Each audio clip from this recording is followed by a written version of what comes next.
Coming to the Bond in Motion exhibition in Prague, you're going to see a real insight into the filmmaking world of how we make James Bond films.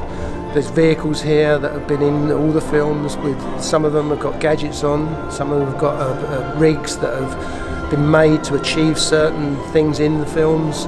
There's lots of insight into how we, the use of miniatures on sets, miniature vehicles. It's really looking into the world of James Bond and seeing how we do things.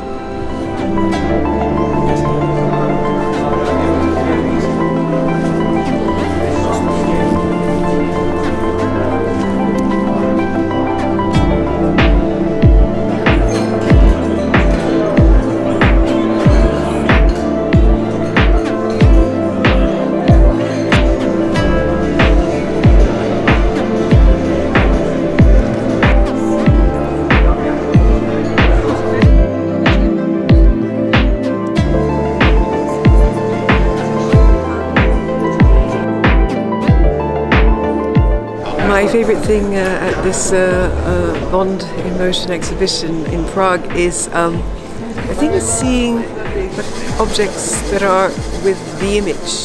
So the car with the image of the film, where the car was, part of the film.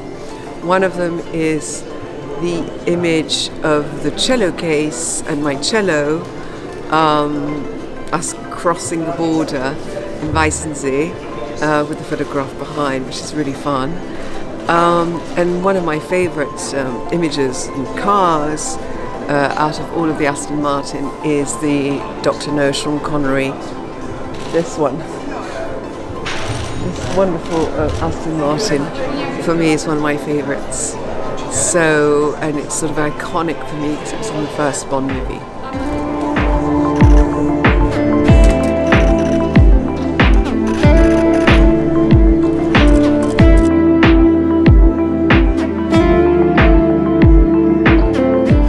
When I hear the Bond music, it makes me tingle and it makes me excited. Bond changed my life when I made Octopussy and I went off to India, and I think everything about Bond is action, adventure, exciting, and now even deeper scripts and stories.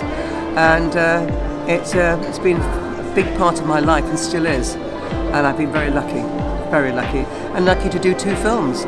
So it brings back lots and lots of memories for me, and happy memories and exciting times. It still does.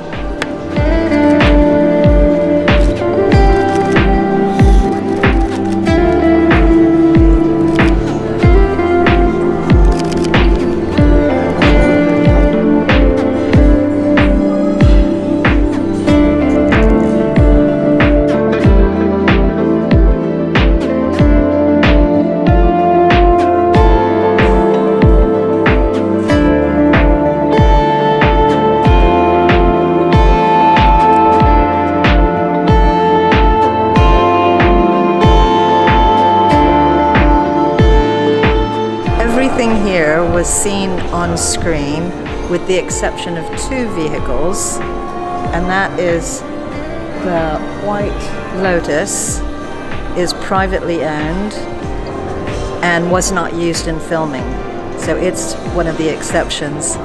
And this DB5 is a new limited edition of 25 special cars made with working gadgets that Aston Martin brought out a couple of years ago. So those are the only 2 that were not used on film. Everything else was.